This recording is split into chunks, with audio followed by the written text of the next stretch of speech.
TV KPM. Assalamualaikum dan salam sejahtera. Apa khabar semua kepada calon SPM? Anda sedang menyaksikan Sukses SPM 2022 Pecutan bersama saya Syamira Nazir. Untuk hari ini kawan-kawan, kita akan belajar mata pelajaran Sains Rumah Tangga kertas 1 yang bakal diduduki oleh calon SPM tidak lama lagi. Dan untuk kelas kita pada hari ini, ia akan dikendalikan oleh seorang guru yang cukup berpengalaman, merupakan penolong kanan co-curriculum. Siapakah beliau? Jom kita kenali beliau dengan lebih rapat. Kita saksikan Profil Guru.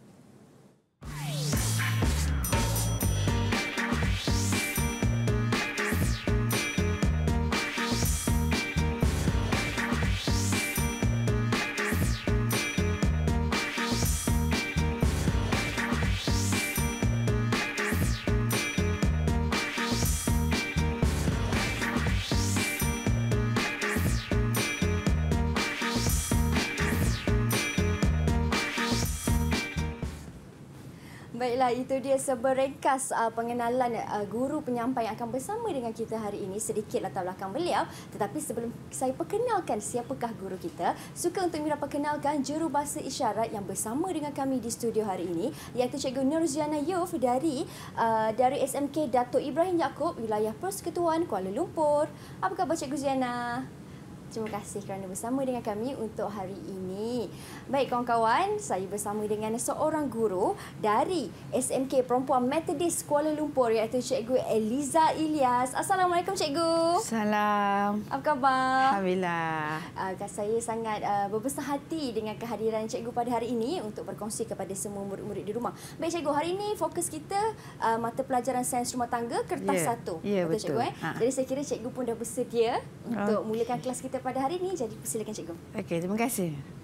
Okey, Assalamualaikum dan salam sejahtera untuk murid-murid di seluruh Malaysia yang akan mengambil kertas peperiksaan SPM, Sains Rumah Tangga. Okey, so kita mulakan Mira. Silakan Cikgu. Alright. So, apa yang kita nak tahu tentang peperiksaan kita ni? Soalan-soalan yang mungkin bakal akan ditanya nanti, ada kaitan tak dengan apa yang nak saya terangkan nanti. Okey, so Sains Rumah Tangga 3769 barang 1. So, apa yang kita nak tahu? Jadi, yang pertama sekali kita nak tahu ialah tentang kertas kita. Untuk kertas SPM, SRT, kita akan menjawabnya selama 2,5 jam. Yang mana dalam kertas SRT kita ada dua bahagian, iaitu bahagian A dan bahagian B. Dalam tempoh 2,5 jam, semua soalan di bahagian A dan bahagian B kita perlu jawab, wajib jawab, mesti jawab. Jadi untuk bahagian A, kita ada 20 soalan, 20 soalan struktur, yang mana 20 soalan ini merangkumi 50 markah. Dan biasanya pada soalan di bahagian tepi soalan itu akan dituliskan markah yang diperlukan untuk murid jawab. Kemudian untuk bahagian B pula, kita ada 4 soalan. 4 soalan yang juga mengambil markah 50 markah. 50 markah, yang mana markah dekat situ ada yang 15 markah, ada yang 10 markah. Jadi total semua 50. Bergantung kepada soalan itulah. Jadi murid kena tengok di bahagian soalan apakah markah-markah tu. Okey. Kemudian di dalam kertas kita ni jadi murid diminta menjawab di ruang jawapan yang disediakan. Ruang jawapan tu telah disediakan dan jawab di situ. Jangan jawab di tempat lain. Kerana dia akan yang pertama dia akan menyukarkan pemeriksa untuk menanda nak cari jawapan. Yang keduanya dia tidak mengikut kehendak soalan. So jawab di ruang jawapan yang disediakan. Dan yang kedua, sekiranya ada soalan melakar. Dalam soalan melakar ni digalakkan, bukan wajib digalakkan murid menggunakan pensel 2B semasa melakar. Kerana kadang-kadang mereka nak padam dan sebagainya. Kalau guna pen nanti tak cantik. Nampak kesan-kesan pembetulan dekat situ. So lebih baik guna pensel. Dan gunakan pensel 2B sebaiknya. Sebab dia lebih gelap dan nampak lebih terang. Jadi sangat-sangat digalakkanlah untuk kita menggunakan pensel bila kita melakar. Baik, cikgu. Okey. Itu yang murid perlu tahulah untuk paper kita. Okey, untuk slide seterusnya, cikgu. Okey, so jadi kertas soalan kita ni selalu ini memang mana-manalah cikgu apa soalan yang akan keluar, apa soalan keluar. Okey, soalan yang keluar semuanya bergantung kepada murid baca. Mereka perlu faham apa yang diajar oleh cikgu, dan biasanya soalan berdasarkan kepada dokumen standard pembelajaran di SKP. Dan dalam di SKP ada standard pembelajaran. Jadi standard pembelajaran akan diterakan dalam buku teks. Ini contoh. Biasanya ini contoh dalam buku teks SRT lah. Biasanya pada setiap tajuk utama akan diletakkan standard pembelajaran untuk memastikan bahawa guru mengajar mengikut di SKP apa standard pembelajaran yang perlu murid tahu. Dan murid pula mereka lihat yang ini saja. Standard SP ni dalam buku teks untuk mengetahui soalan-soalan yang boleh ditanya. Okey. Cikgu. Okey, yang itu yang mereka perlu tahulah. Maknanya lepas ni tak payah tanya soalan apa keluar.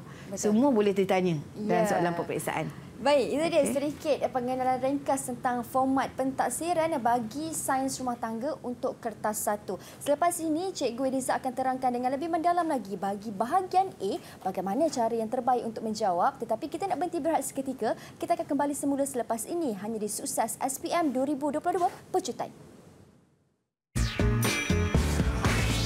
Didik TV KPM.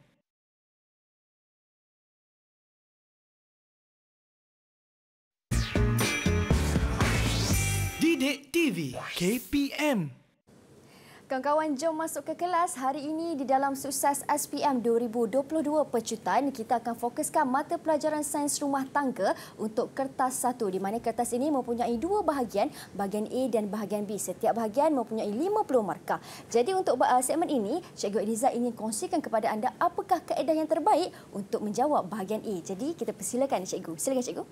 Okey, saya teruskan. Okey, untuk kertas bahagian A, ada 20 soalan dan daripada 20 soalan tu ada beberapa bentuk soalan yang biasanya, yang umumnya akan disoalah dalam kertas peperiksaan ini. Jadi yang pertama kita tengok iaitu contoh soalan yang meminta murid menjawab dari segi maksud ataupun definisi ataupun menamakan. Jadi contoh soalan ditertera pada televisyen kita iaitu antara kalau soalan maksud atau definisi, dia ada 2 bentuk. Sama ada istilah itu telah diberikan, istilah itu telah diberikan, jadi dia minta maksud telah diberikan, dia minta istilah. Ataupun dia bertanya terus apa maksud. Jadi dekat sini kalau kita lihat ada 2 soalan. Contohnya maklumat berikut adalah maksud bagi satu istilah, dia dah bagi maksud dah dekat sini. Jadi bila dia bagi maksud dekat sini, dia perlukan apakah istilah kepada maksud ini. Itu boleh ditanya. Ataupun yang kedua, dia terus minta maksud. Dia minta maksud. Jadi kalau dia minta maksud, bermakna maksud itu mesti lengkap. Ayat itu mesti lengkap. Kalau tak lengkap, dia tidak memberi sebarang maksud. Jadi contoh kalau kita lihat dekat sini ni. Kalau yang soalan yang pertama tadi, dia minta maksud, dia minta istilah, maksud dah diberi, so apa istilah kepada maksud yang telah diberikan. Tapi yang ini kalau contoh, apakah maksud diet seimbang? So tengok, ayat dia panjang, mesti lengkap. Maksud diet seimbang mengandungi semua nutrien. Kalau katalah murid tertinggal perkataan ini, dia tidak memberi maksud lah, sebab nutrien ni kita ada 5. Nutrien yang utama. So bila sebut semua ni dah merangkumilah protein, karbohidrat, lemak, vitamin dan garam, mineral. Itu satu contoh soalan. Soalan yang seterusnya yang kemungkinan boleh disanya adalah soalan yang berkaitan dengan simbol. Jadi dalam sains rumah tangga, simbol kita hanya ada pada jahitan sahaja, iaitu tanda-tanda pola. Jadi dia boleh disoal dalam pelbagai bentuk lah. Dan ini antara contohnya. Dia berikan simbol dan dia minta apa maksud simbol ini. Right? Jadi contohnya, jadual menunjukkan 2 simbol. Tanda pola dan keterangan bagi simbol itu. Ternyatakan keterangan bagi simbol itu pada ruang jawapan. Tengok. Soalan pun sentiasa dinyatakan pada ruang jawapan. Bermakna kena jawab pada ruang yang disediakanlah.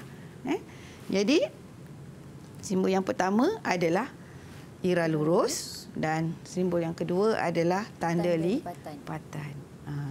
Jadi ini antara, jadi banyak bentuk boleh disoal lah. Jadi saya cuma berikan contoh. Yang satu contoh saja di kat sini. Okey. Dalam bahagian A juga, boleh juga dikemukakan soalan dalam bentuk soalan urutan, proses ataupun langkah. Okey, dan untuk makluman murid semua, untuk soalan SRT, soalan ni kebanyakan dalam bentuk grafik. Grafik ni makna gambar ke, penyataan ke, rajah ke. Kerana dia nak mengaitkan murid dengan soalan kebat. Makna murid berfikir. Contoh yang ini. Rajah 1 menunjukkan minuman daripada sejenis tumbuhan. So dia dah bagi gambar. So murid kena tahulah minuman ini apa dia. Okey, itu yang pertama. Kemudian kita tengok soalan. Lengkapkan peta alir bagi penyerapan nutrien yang terkandung dalam minuman itu. Jadi murid kena tahu ini minuman apa, apa nutriennya, sebab ini berkaitan dengan tajuk pencernaan dan penyerapan. So jadi murid kena tahulah apa nutrien yang ada dalam minuman ini. Lepas murid dah tahu apa pencernaan yang berlaku pada minuman ini, maka baru dah dia boleh jawab mengikut urutan proses penyerapan. So, untuk proses penyerapan makan minuman ini ialah air tebu. Okey. Jadi proses akhir pencernaan air tebu ialah glukosa. Betul. Jadi bila nak diserap pula, glukosa ni nak ke mana? Inilah soalan dia. Okey, proses penyerapan glukosa ni nak ke mana? Maka dia ke sel epitelium, masuk ke kapilari darah, seterusnya ke vena portal untuk disimpan di dalam hati. Jadi inilah cara kalau soalan proses. Ada satu lagi dalam bentuk proses yang menegak beginilah. Langkah menyelesaikan tugasan.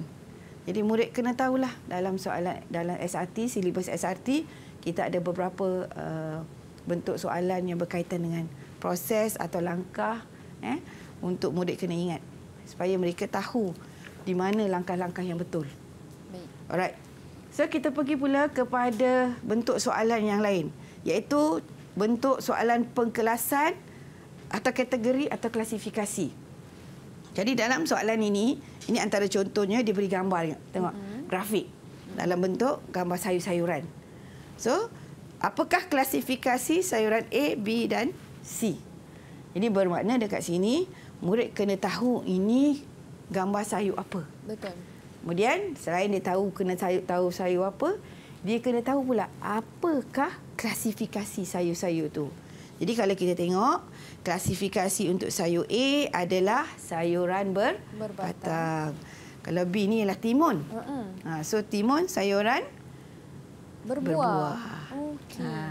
Dan ini adalah lobak. Lobak merah ataupun biasa murid kita carrot lah.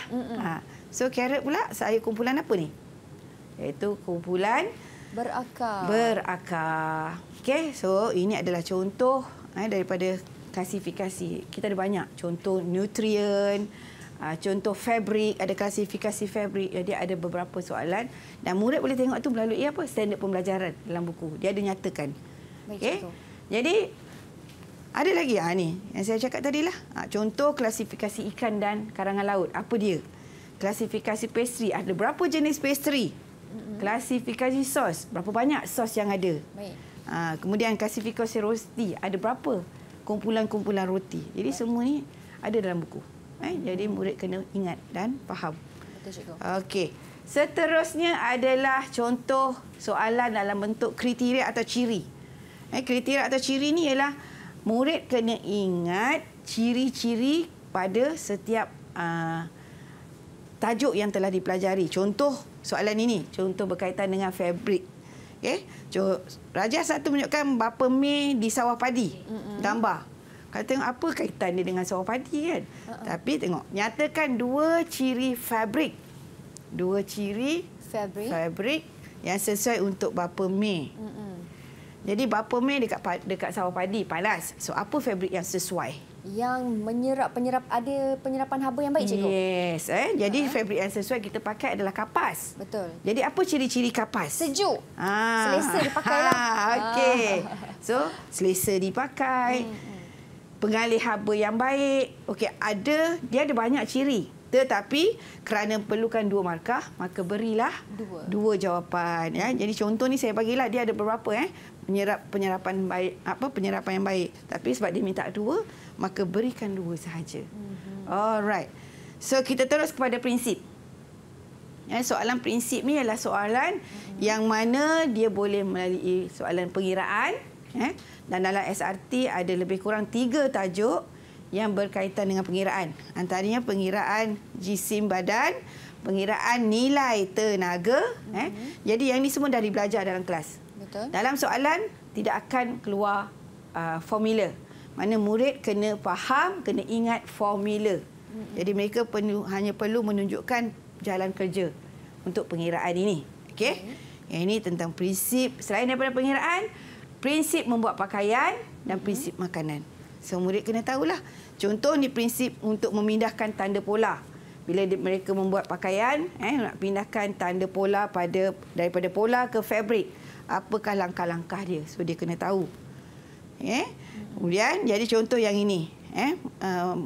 Gambar ni menunjukkan kapur tukang jahit yang sedang tanda pola yang nak dipindahkan daripada pola kepada fabrik. So, nyatakan teknik yang betul. Iaitu dia menggunakan kapur tukang jahit. Kena lengkap. Kalau ada kapur saja pun kita tak boleh terima. Sebab kapur apa? Betul. Kapur tukang jahit. Okey, seterusnya ni masak. Tadi saya cakap tadi. Kita ada dalam prinsip ada pengiraan, ada dalam jahitan, ada dalam masakan. Contoh prinsip memasak. So kalau kita contoh ni gambar ni, kaedah apa ni? Jadi murid kena tahu. Cikgu. Goreng ikan. Pandai Mira. So, kalau nak goreng ikan, apa prinsip dia? Minyak kena panas. Betul, cikgu. Itu yang penting, kan? Jadi, kalau kita goreng ikan, minyak tak panas, ikan masak. Tapi, tak sedap, tak cantik, tak menarik. Jadi, prinsip ni, kita perlu ikut supaya kita dapatkan kualiti. Benda barang yang berkualiti. Jadi, kalau dekat sini, maknanya, kalau kuali goreng ikan, maka perlukan minyak yang penuh. Dan yang keduanya, minyak mesti betul-betul panas. Baik, cikgu. Okey. Ini dia antara contoh soalan di bahagian A di mana ada soalan contoh bagi definisi, simbol, langkah-langkah, kriteria, klasifikasi dan juga contoh soalan bagi prinsip. Cukup jelas penjelasan daripada Cikgu Eliza.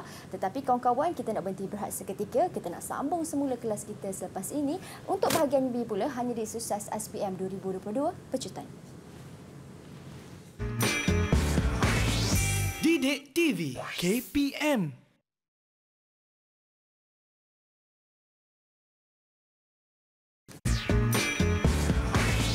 Didik TV KPM.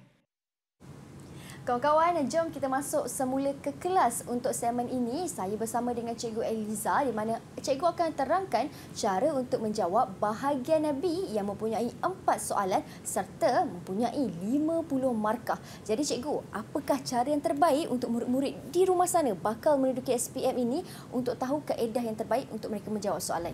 Okey Mira, jadi kat sini, di sini saya nak kongsikanlah berdasarkan pengalaman saya mengajar murid.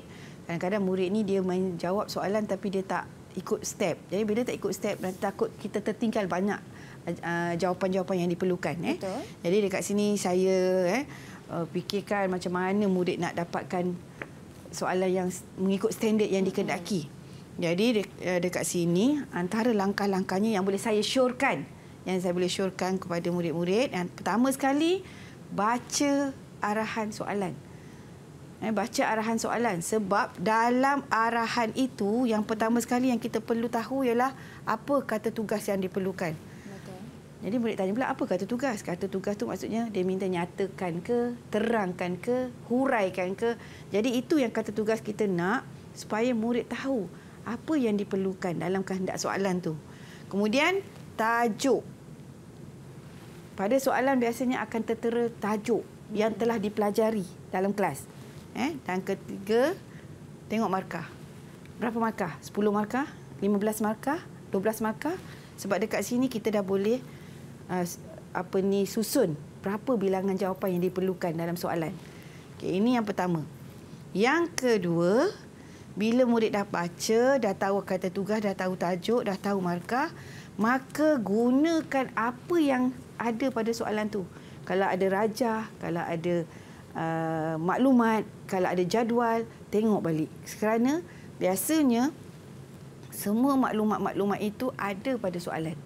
So gunakan maklumat ini untuk kita nak padankan dengan soalan. Okey, dan ketiga, bila murid dah tengok semua tu, maka kita cuba rangkakan jawapan. Kalau boleh padatlah, ringkas, padat dan menjurus kepada kehendak soalan. Tak payahlah pusing-pusing. Kadang tu ayat panjang. Betul. Tapi tak ada apa-apa. Tak ada pun mengikut kehendak soalan. Itu yang kadang-kadang membazir masa murid lah. Dan bila kita dah rasa semua dah elok, maka kita pastikan jawapan kita menepati kehendak soalan dan tulislah pada kertas soalan kita. Tuliskan dengan ayat yang sebaik-baiknya. Okey. So itu langkah yang sepatutnya yang kita buat untuk kita menjawab bahagian B. Okey, kalau kita tengok tadi apa yang saya terangkan, bahagian B kita ada 4 soalan dan antara contoh soalan yang boleh saya share dekat sini. Okey, contoh soalan bermaklumat. Apa yang dikatakan maklumat? Terang-terang soalan dah nyatakan. Maklumat berikut adalah tentang keluarga Encik Hafizal. So kita baca dalam ni apa keterangan tentang Cik Hafizal. Cik Hafizal seorang jurutera. Isterinya Puan Zainul suri rumah tangga dan aktif berniaga secara dalam talian online. Mempunyai 2 orang anak yang masih bersekolah. So dalam ni ada 3 maklumat. Okey. Kemudian kita baca soalan. Berdasarkan maklumat itu, terangkan. Ini kata tugas. Terangkan. Faktor-faktor yang mempengaruhi pengurusan sumber keluarga Encik Hafizal. Ini tajuk yang telah kita pelajari dalam kelas. So murid kena recall baliklah. Apakah faktor-faktor yang mempengaruhi sumber? So berapa markah? 9 markah. 9 markah bermakna mereka kena tahu apakah faktor-faktor yang dikaitkan dengan soalan ini. Okey.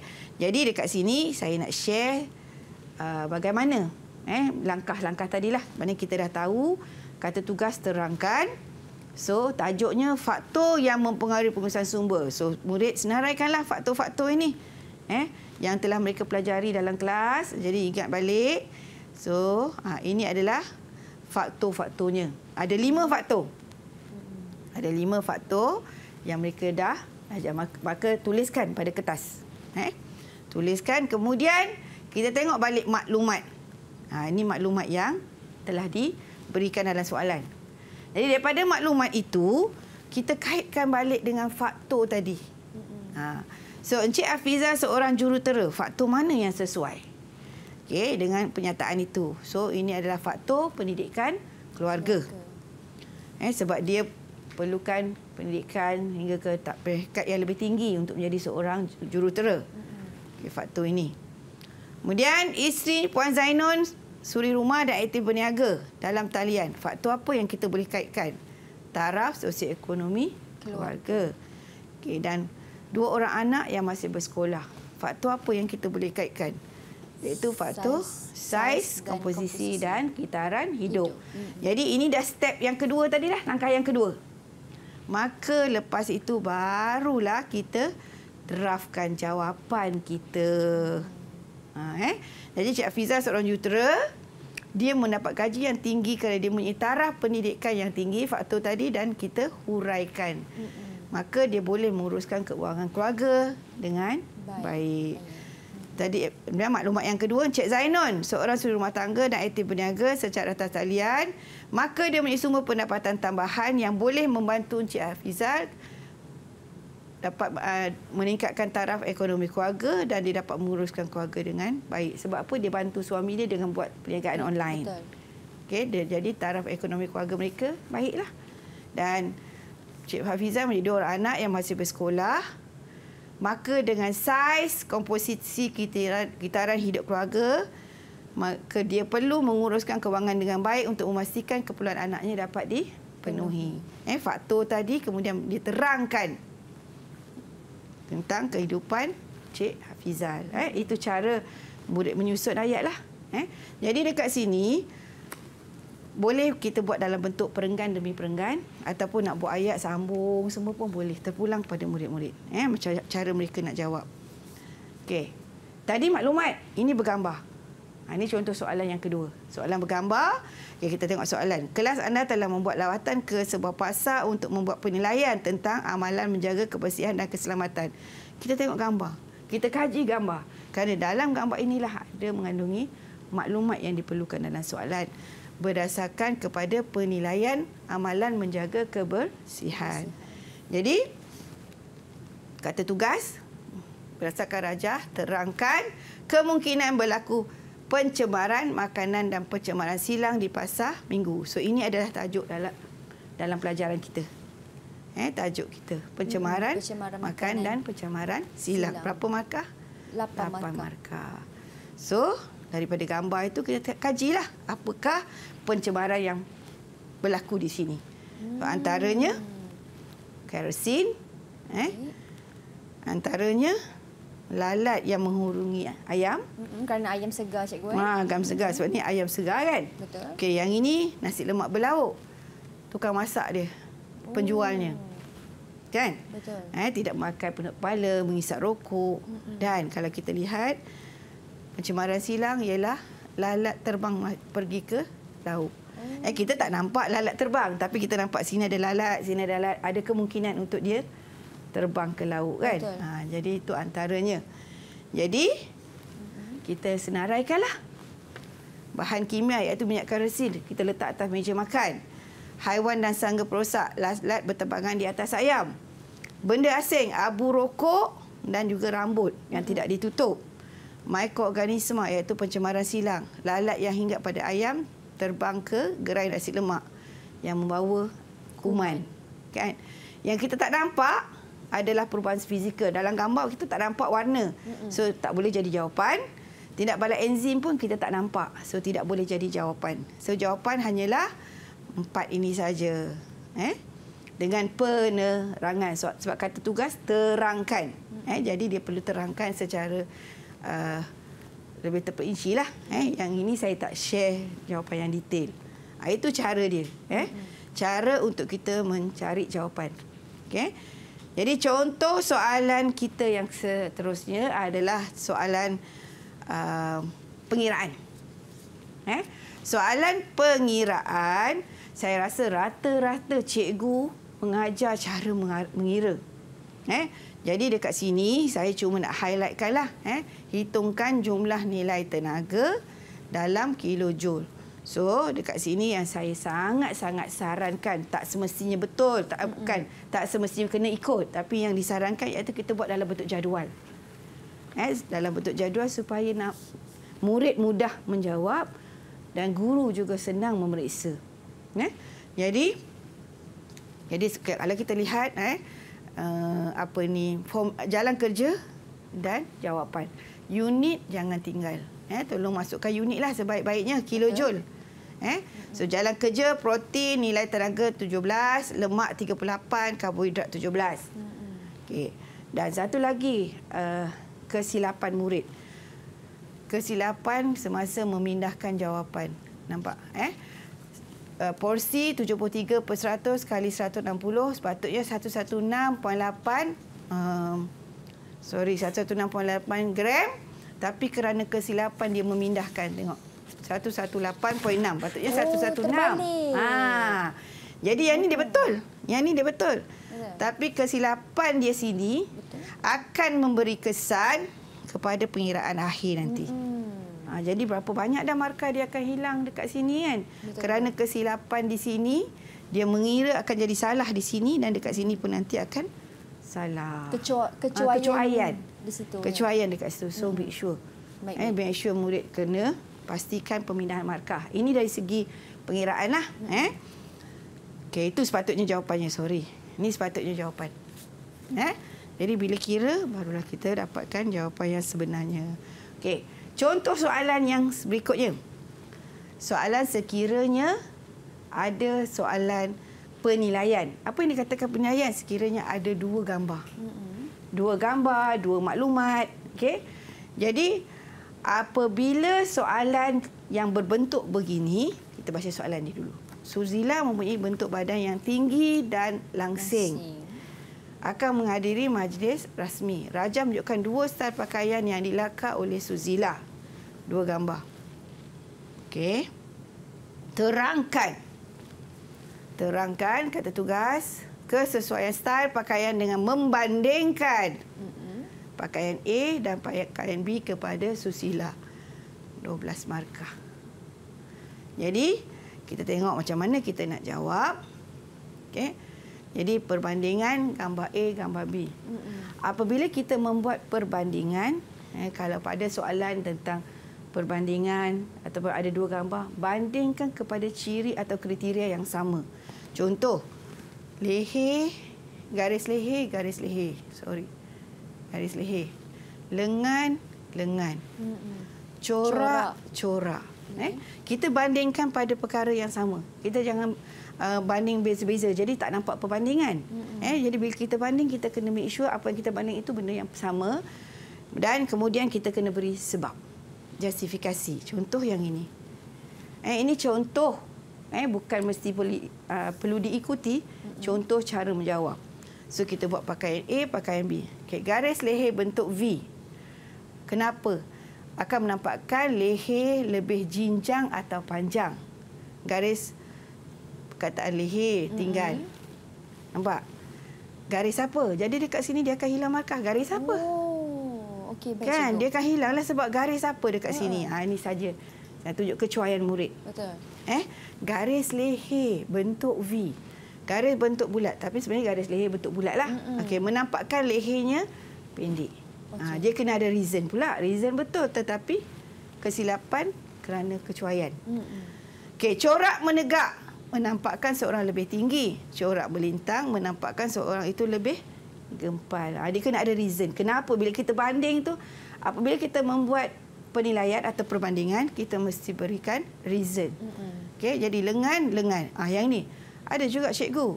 Memang boleh sama ke cikgu? Bergantung pada soalan.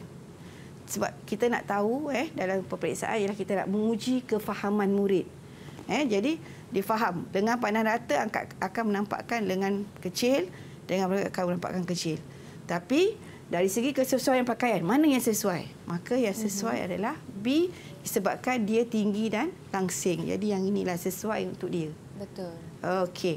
So, ini cara yang pertama. Cara yang kedua dia boleh bandingkan dengan cara begini. Cara dua step ni, yang ini juga. Jadi, terpulang pada murid. Dalam peperiksaan tidak ada yang spesifik, cara menjawab yang spesifik. Itu terpulang kepada murid, cara mereka nak menjawab. Baik, cikgu. Okey, penjelasan yang ringkas namun padat oleh Cikgu Eliza cara untuk menjawab bahagian B. Tadi setelah saya meneliti dan fokus kepada soalan yang cikgu dah terangkan, saya kira untuk bahagian B ni antara soalan-soalan yang mungkin boleh ditanyakan, contoh soalan bermaklumat, contoh soalan bergambar, soalan contoh pengiraan dan juga soalan contoh penilaian. Betul cikgu Jadi kita nak berhenti berehat seketika, kita nak sambung semula perbincangan kita selepas ini. Kawan-kawan, jangan ke mana-mana, hanya di Sukses SPM 2022 Pecutan. Didik TV KPM.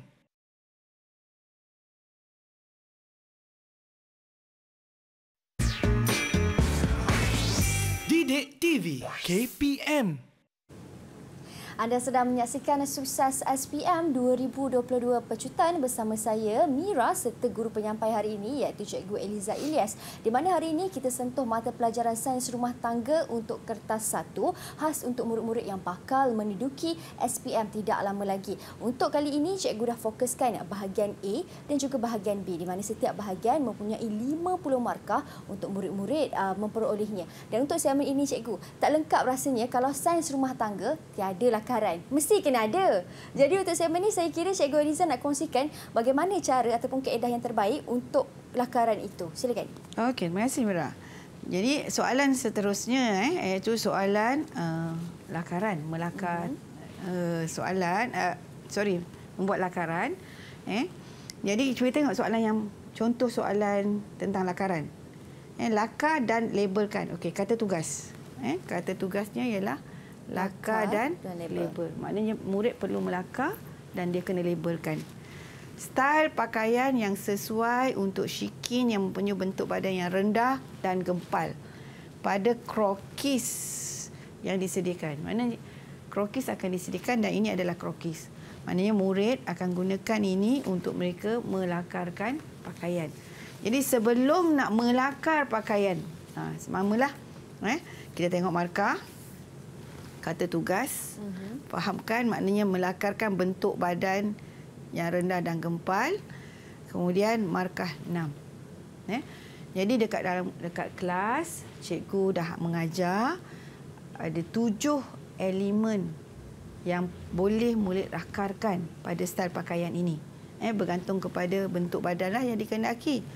Jadi bila dah tahu bentuk badan, maka murid mula melakar. Dekat sini yang saya cakap tadi, guna pensel. Sebab kalau guna pensel salah dah susah nak padam. Kan? So gunakan pensel untuk kita melakar. Jadi sebelum tu murid kena tahulah dahulu prinsip untuk melakar pakaian mengikut bentuk badan. Ini elemen yang saya cakap tadi. Garis leher, lengan, garis cantuman, warna, corak, hiasan, tekstur. So murid boleh masukkan ke semua elemen ini dalam lakaran mengikut bentuk badan. Jadi yang ini penting ni. Murid kena tahu prinsip ni. Alright? Jadi ini dia. So murid pun mungkin catatkan dahulu untuk mengingat. Kemudian draftkan. Jadi dia buat lakaran menggunakan krokis ini jadi di dalam sekolah pun cikgu telah mengajar. So tak ada masalah lah untuk murid tahu. Untuk murid tahu cara nak melakar. So bila dia dah lakar, dah cantik, maka dia perlu labelkan. Okey, mengikut elemen-elemen yang telah dia catatkan. Okey, garis leher bentuk V. Lengan raglan. Lengan raglan ni maknanya dia bersambung dekat dada lah. Garis leher dan garisan dan cantuman bentuk V. Corak, fabrik sederhana, warna fabrik, hiasan. Okey. Setakat ni Mira faham tak? Setakat ni jelas cikgu. Okey. Faham. Tapi ada kalanya murid ni kecuaian, dia tak buat garisan label. Dia tak ada, cuma dia tulis je. Tak boleh lah cikgu ya? Tak boleh lah, bukan sebab tak boleh. Kenapa? Nak menunjukkan dekat mana garisan cantuman. Memang cikgu faham, tapi kita nak murid lebih jelas jawapannya tu di mana. So kalau boleh gariskan betul-betul dekat mana yang dia lakarkan. Label ni tak semestinya ada arrow anak panah. Asalkan dia gariskan betul-betul di tempat yang dia lukis. Itu yang penting. Lakar dan label. Jadi mesti ada label. Kalau tak ada label, dah tak ikut pula arahan. Dia lakar saja tanpa ada label. Jadi dia akan kehilangan markah lah dekat situ mungkin, kan? Sebab arahan dia tidak ikut kata tugas itu. Ini contoh yang kedua. Ini tentang lakaran pakaian. Betul. Seterusnya kita nak pergi pada soalan yang berikutnya. Persatuan Sains Rumah Tangga SRT sekolah anda bercadang memasarkan produk berasaskan roti untuk projek jualan sekolah. Anda dikehendaki menghasilkan label makanan untuk produk itu. Lakar dan labelkan label makanan yang kreatif untuk produk itu yang mengandungi maklumat mengikut peraturan-peraturan makanan 1985. Arahan, lakar dan label kata tugas. Apa dia? Soalan dia, label makanan yang mengandungi maklumat peraturan. So, dekat sini pun tentang makanan. Maka mereka perlu tahu pula apa maklumat dalam label makanan. Di sini kecuaian yang berlaku, biasanya murid dia buat lakaran bekas makanan. Sedangkan kita bukan nak bekas makanan. Bekas makanan ni dipelajari semasa di tingkatan 1, 2, 3 RBT. Bekas makanan. Tapi di peringkat kita nakkan maklumat label. Jadi maklumat label ni, ini contohnya. Jadi ruang jawapan disediakan. Contoh yang ini. Ruang jawapan disediakan. Maknanya dalam inilah murid perlu menjawab. Seperti yang saya terangkan, jawab dalam ruang jawapan. Jadi dalam ini. Baik, cikgu. Okey. Jadi maka lakarkan. Gunakan pensel. Gunakan pensel, kita buat lakaran maklumat-maklumat ini.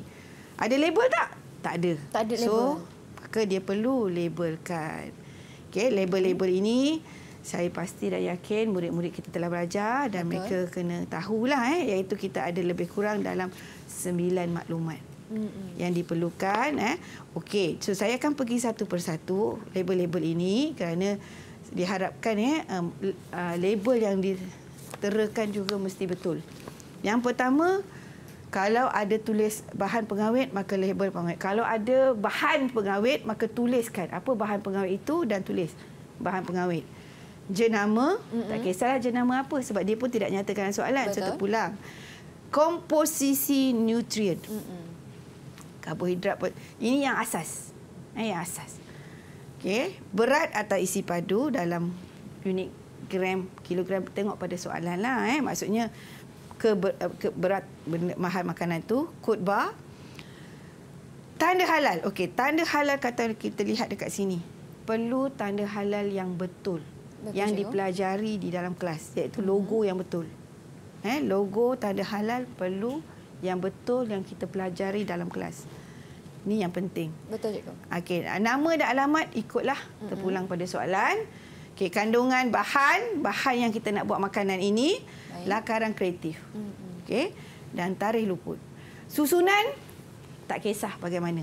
Asalkan ada maklumat. Okey. 9 maklumat penting dalam menghasilkan label makanan.